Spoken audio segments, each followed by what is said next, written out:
Bien, hermanos, vamos a abrir las Biblias en nuestro libro de texto que hemos escogido para los estudios del martes, que es Efesios. Y vamos a entrar en una nueva sección de esta carta. Según la Biblia de Estudio Mundo Hispano, Pablo promueve en esta sección tres aspectos. Número 1, la unidad del Espíritu. Número 2, la conciencia ética del creyente consigo mismo y con el prójimo. Y en tercer lugar, el fortalecimiento de los vínculos familiares. Vamos a tratar la primera parte de esta sección, que es la unidad del Espíritu. Todos aquellos que tengan cinto, pues que se lo ajusten bien. Vamos a leer los primeros 6 versículos, que es donde se encuentra esta parte que, según el Señor lo permita, vamos a avanzar. Dice 4 de Efesios: Yo, pues, preso en el Señor, os ruego que andéis como es digno de la vocación con que fuisteis llamados, con toda humildad y mansedumbre, soportándoos con paciencia los unos a los otros en amor, solícitos en guardar la unidad del Espíritu en el vínculo de la paz. Un cuerpo y un espíritu, como fuisteis también llamados en una misma esperanza de vuestra vocación. Un Señor, una fe, un bautismo, un Dios y Padre de todos, el cual es sobre todos, y por todos y en todos. Efesios es una de las 4 cartas llamadas cartas de la prisión, porque fue escrita mientras Pablo se encontraba preso por 2 años allá en Roma. Estamos prácticamente ubicándolo en los años 61-62 después de Cristo, precisamente el capítulo 28, que termina el libro de Hechos, narra acerca de este presidio domiciliario, y fue en calidad de prisionero del Señor que Pablo exhorta a los efesios. Esto para mí es interesante porque hay veces podemos decir, no, el Señor Jesús nos insta a ser como Él, a ser manso, perdonador, a hacer todo como es Él. Y alguno pudiera decir por ahí, bueno, pero ese es el Señor que es Dios. Él sí lo puede hacer, yo no. Recuerden que si el Señor está en nosotros, lo que hacemos es en su poder. Pero no todo el mundo lo mira así de esta manera.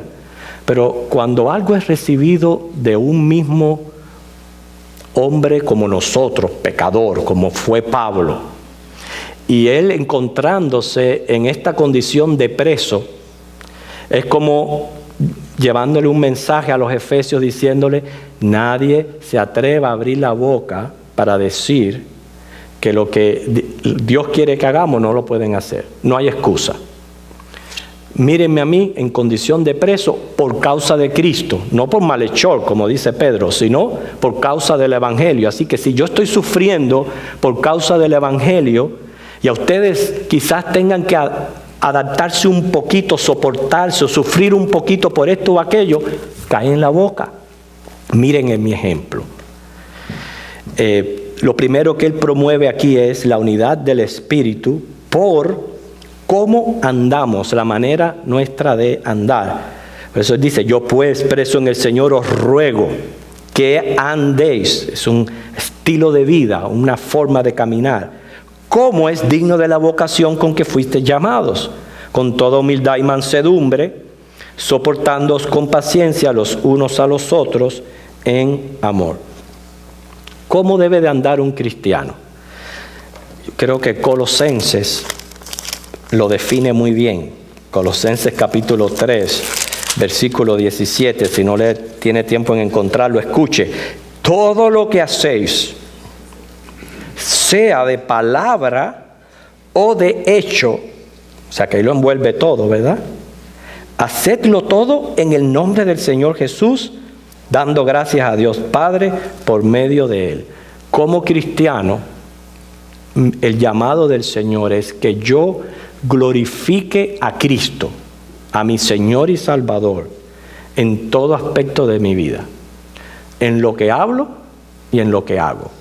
Ese es el llamado que tenemos todos nosotros, que deberíamos de adoptar ese lema como cristianos y tenerlo siempre constante en nuestra mente, y vamos a enfatizarlo bastante en el estudio, el yo glorificar a Cristo en mi vida, glorificarlo a Él en todo en mi vida. Como creyentes, hijos de Dios, gozamos de ricas bendiciones. Hay veces se nos pueden olvidar o le dejamos de dar el aprecio y el valor que todo esto tiene. Número 1, el perdón de pecado y la seguridad de la vida eterna. ¿Ha dejado de tener valor para usted? ¿Verdad que no? Segundo, ese cuidado paternal divino aquí en la tierra, ¿ha dejado de tener valor para usted? No. Es más, si no lo tenemos, nos desesperaríamos. Tercero, promesas de la herencia celestial, ¿han dejado de tener valor para usted? ¿Verdad que no? Todo eso lo tenemos como bendiciones por ser hechos hijos de Dios. Pero hermanos, también ser hecho hijos de Dios implica responder a un llamado que el Señor nos ha hecho. Un llamado primero para salvación eterna del alma, ¿ok? Lo cual estoy súper gozoso de saber que soy salvo. Qué bien, qué bienaventuranza me espera. Pero también hay un llamado, un llamamiento santo a separarnos del mundo, a ser diferentes, a ser de manera tal, precisamente, que glorifiquemos a Dios en todo lo que somos, hacemos, decimos y sentimos. Ese es nuestro llamamiento santo. Primera de Pedro 2, 9 al 10 lo dice, que somos un real sacerdocio, un linaje escogido, un pueblo santo. Entonces, a la par de yo gozar de las bendiciones que yo tengo como hijo de Dios, tengo que continuamente recordar que yo no puedo hacer lo que yo quiera. Yo tengo un llamamiento santo, un llamamiento a ser diferente. Yo no puedo continuar como yo era antes. Tengo que hacer cambios drásticos en mi vida y que Cristo gobierne todo aspecto. Hemos sido llamados a vivir una nueva vida en Cristo.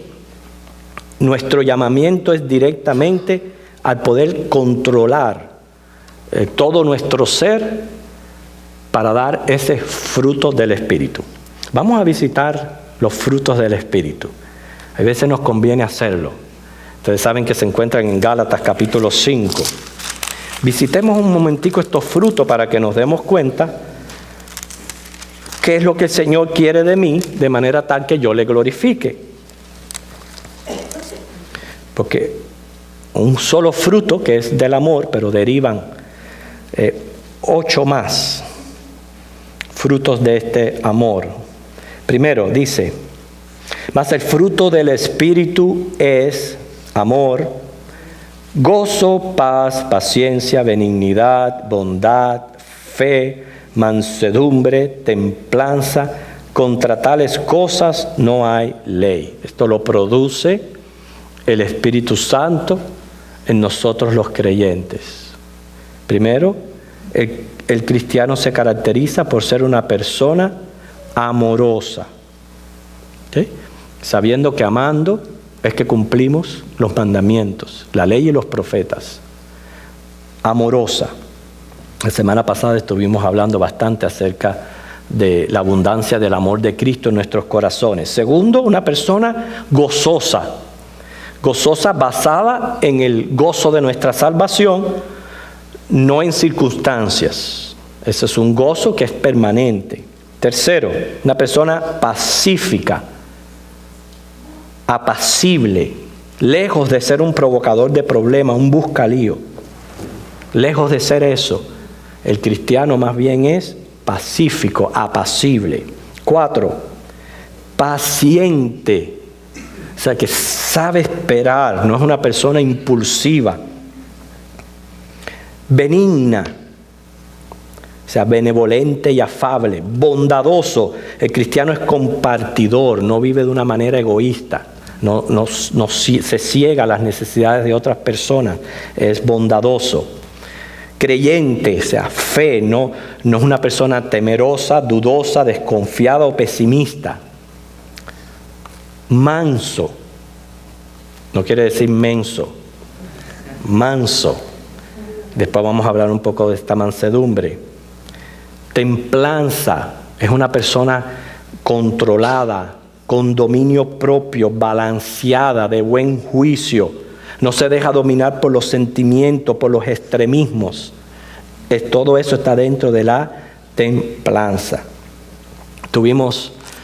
Me ha quedado muy asombrado ayer de este hombre que en un cine en Tampa, simplemente le disparó al que estaba al frente por una discusión. Sacó la pistola y lo mató.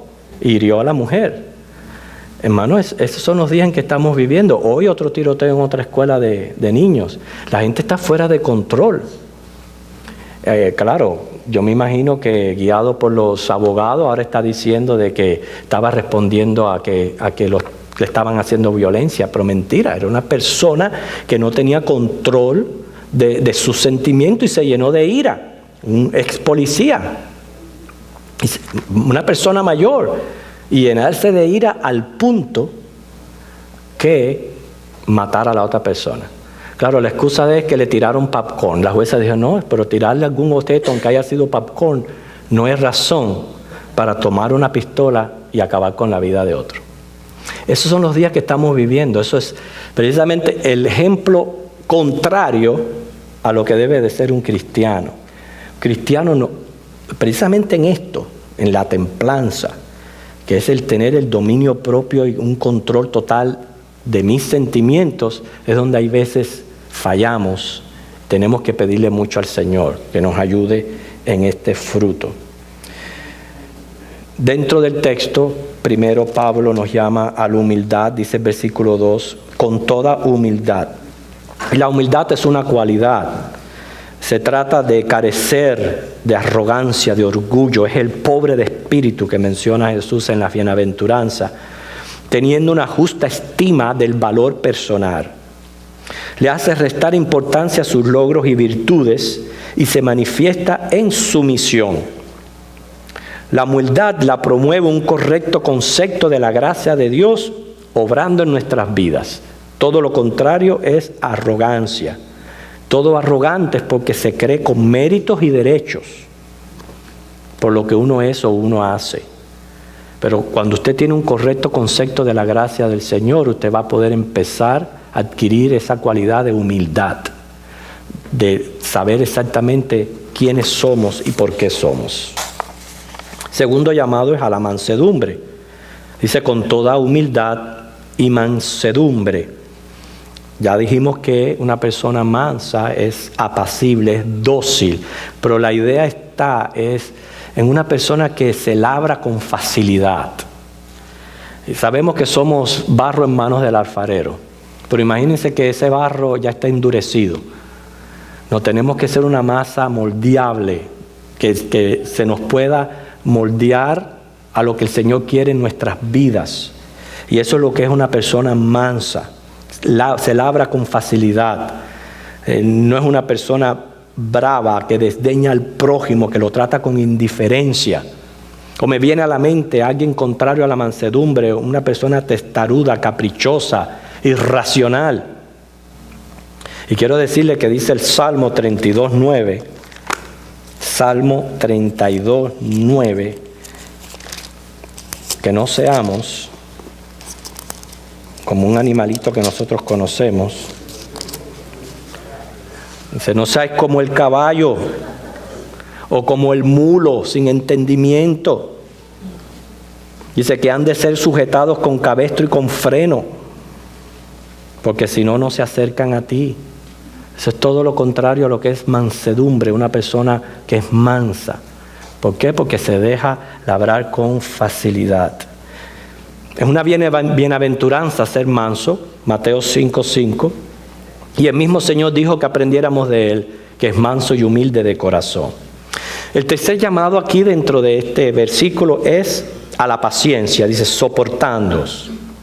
Esa palabra en sí, si le prestamos atención, soportar, implica que hay veces las cosas no van a ser de acuerdo a como yo pienso. Hay veces las cosas van a ser contrariadas.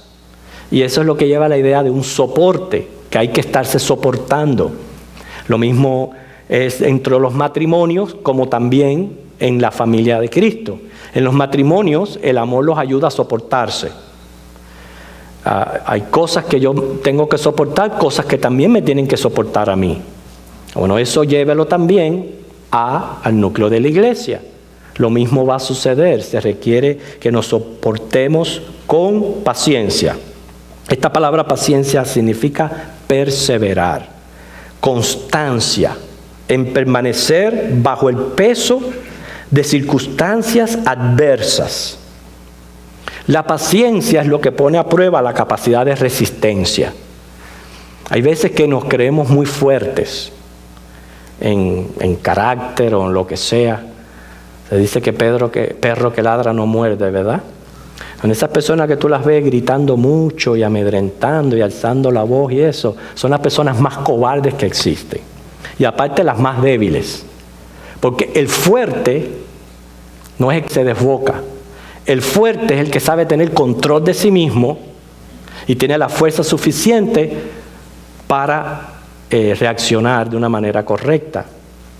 Entonces, aquí el Señor nos llama a la paciencia. Dice Colosenses 1:11, fortalecidos con todo poder, conforme a la potencia de su gloria, para toda paciencia y longanimidad. ¿No tenemos estas cosas? Paciencia, mansedumbre, humildad. Entonces, roguemos al Señor para que a través del Espíritu Santo vaya produciendo estos frutos en nuestras vidas. Número 1, son características del cristiano, pertenecen a nuestro llamamiento santo. Y no podemos, teniendo un llamamiento, ser negligentes con él. De nuevo, tenemos tremendas bendiciones como hijos de Dios. ¡Qué bueno, yupi! Pero también tenemos un llamamiento santo que requiere todo esto. Requiere todo esto y más dentro de la iglesia. El segundo punto, los versículos 3 al 4, es la unidad del Espíritu por lo que hacemos. Dice, solícitos en guardar la unidad del Espíritu en el vínculo de la paz. Un cuerpo, un espíritu, como fuisteis también llamados, en una misma esperanza de vuestra vocación. Hay que prestarle atención a esa palabra que está ahí, solícitos. Usted busca su significado en el diccionario. Indica una persona diligente. Pero noten qué característica tan preciosa para un cristiano. Es alguien afanoso por servir o ser agradable. Interesante, ¿verdad? Se afana por servir o se afana por ser agradable a los demás. Eso es una persona solícita, diligente. O sea que cuando hablamos de una persona que se afana por servir, es una persona que no hay que hablarle mucho para que haga algo, ¿verdad? Para el Señor, más bien. Hay veces hasta que hay que ponerle un freno. O hay otras personas que tú las ves que se desviven en ser amables y ser agradables para con los demás. Bueno, están aplicando lo que dice la palabra del Señor, solícitos en guardar la unidad del Espíritu en el vínculo de la paz. O sea, aquí está hablando, hermano, que hay que poner de nuestra parte. Hay que esmerarnos, hay que esforzarnos, ponerle cuidado, rapidez en lo que Dios quiere de nosotros. La unidad del Espíritu en el vínculo de la paz. De igual manera que hay cosas que nos unen, y ahora después las vamos a ver, hay también cosas que nos desunen, y es bueno conocerlas. Colosenses capítulo 3 nos ayuda. Colosenses capítulo 3. Primero vamos a ver lo que nos desune. los versículos del 5 al 11, Colosenses 3, 5 al 11.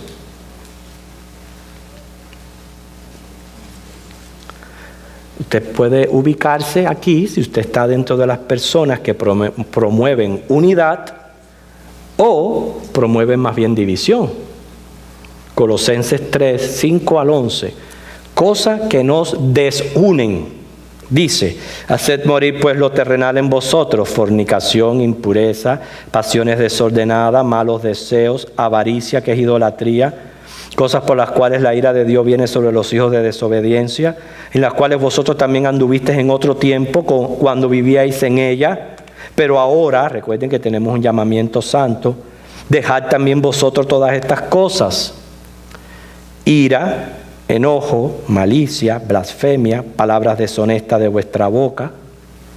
No mintáis los unos a los otros, habiéndoos despojado del viejo hombre con sus hechos. O sea, yo no puedo continuar igual.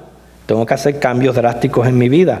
Dice, revestido del nuevo, el cual conforme a la imagen del que lo creó, se va renovando hasta el conocimiento pleno, donde no hay griego ni judío, circuncisión ni incircuncisión, bárbaro ni escita, siervo ni libre, sino que Cristo es el todo y en todos. Ahí claramente Pablo en esta carta expresa esas cosas que pueden desunir a la iglesia de Cristo. Cosas que pueden unir. Dice, vestíos pues como escogidos de Dios. ¿Recuerdan? Llamamiento santo. Personas que quieren glorificar a Dios en sus vidas. Santos y amados, de entrañable misericordia, de benignidad, de humildad, de mansedumbre, de paciencia. Vuelve de nuevo, soportaos unos a otros, perdonaos unos a otros.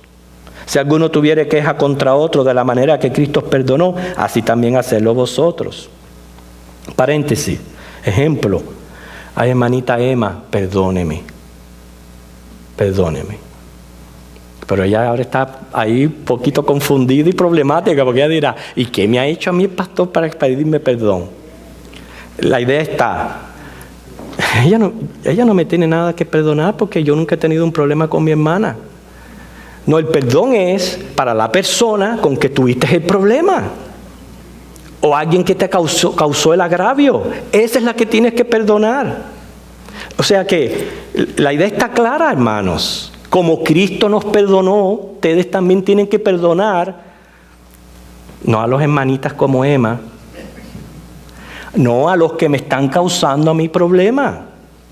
A esos son los que hay que perdonar. Lo dice la palabra. Dice, sobre todas estas cosas vestidos de amor, que es el vínculo perfecto. La paz de Dios gobierna en vuestros corazones, a la que asimismo fuisteis llamados en un solo cuerpo.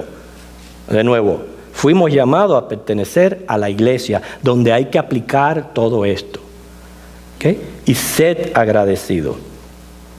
La palabra de Cristo mora en abundancia en vosotros. Y así continúa Pablo. Pero la idea está, tenemos que procurar, y esto siendo diligente, con afán, el mantenernos unidos por medio del Espíritu Santo. Cada vez que hablo acerca de la unidad en el Espíritu, tengo que mencionar el hecho en Juan 17, 21, en la oración intercesora de nuestro Señor, cómo Él oró. Y esto a mí me conmueve, porque cuando el mismo Señor está orando, es porque Él mismo sabe que hay tantas cosas que pueden desunir, tantos peligros que pueden causar división. Y por eso que Él ora. Él ora, dice, para que todos sean uno, como tú, oh Padre, en mí, yo en ti, que también ellos sean uno en nosotros, para que el mundo crea que tú me enviaste. Es el deseo de nuestro Salvador. Es la voluntad de Dios que nosotros seamos uno y que todo el mundo haga su parte precisamente para que lleguemos a ser uno.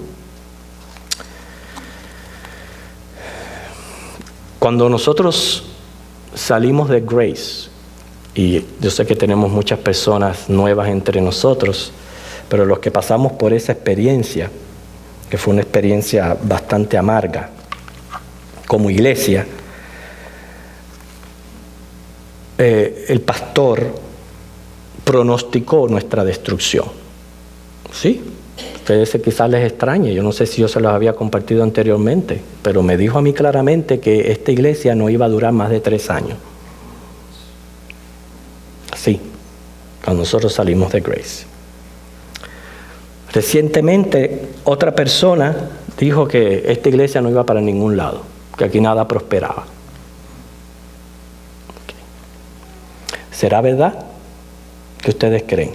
Porque la iglesia somos nosotros. ¿Usted va a colaborar para que estas personas que hablaron de esa manera resulten ganadoras? ¿O vamos a hacer todo lo contrario para demostrarle que ni las puertas del infierno van a prevalecer contra esta iglesia? Pero para eso, usted y yo tenemos que unirnos y tener un mismo sentir en el Espíritu, si queremos lograrlo. Por eso, mi tercer punto, la unidad del Espíritu por lo que somos, versículos 5 al 6. Un Señor, una fe, un bautismo, un Dios y Padre de todos, el cual es sobre todos y por todos y en todos. Pero ya anteriormente en el versículo 4 habían mencionado un cuerpo, o sea, una iglesia, lo cual me está enseñando a mí, no podemos ausentarnos del cuerpo. Hacerlo no glorifica al Padre. El cristiano no puede vivir aislado del cuerpo de Cristo. Yo conozco personas que se dicen ser cristianas, que en este momento están aislados del cuerpo de Cristo y piensan que están bien. Posiblemente se están evitando un montón de problemas y de situaciones. Como están en casa, pues se los evitan. ¿Pero están glorificando al Padre? No. Dice, un cuerpo. Y si la persona que se vaya de este cuerpo, de esta iglesia, pues tiene que buscarse otro cuerpo. Si ese otro cuerpo no tiene problema, que me lo diga, que yo mismo me voy para allá. Sí, Señor. Un cuerpo. Dice, un espíritu. O sea, ese es el Espíritu Santo. O sea, procurando su llenura, evitando contristarle, dependiendo de Él para servir. Una esperanza. Sabemos que es la gloriosa segunda venida, el rapto de la iglesia, por el cual velamos y oramos. Recordando que dice Apocalipsis 22:12, aquí yo vengo pronto y vengo con mi galardón, para que en el cuerpo cada cual ejerza su don espiritual. Un Señor, sabemos que es Jesucristo.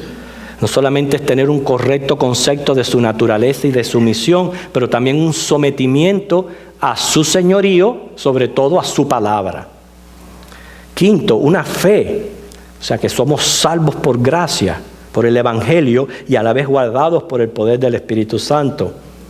Un bautismo, esa es una identificación con Cristo, que se hace cuando uno baja las aguas bautismales por inmersión, y también el bautismo del Espíritu, que es el que nos identifica con la iglesia de Cristo.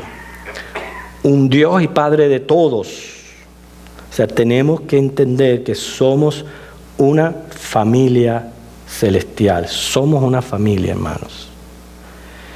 Siempre, y esto es la iglesia general, la iglesia universal, es una familia. Y yo siempre lo pongo de esta manera. Esa iglesia universal son como todos los parientes que yo tengo.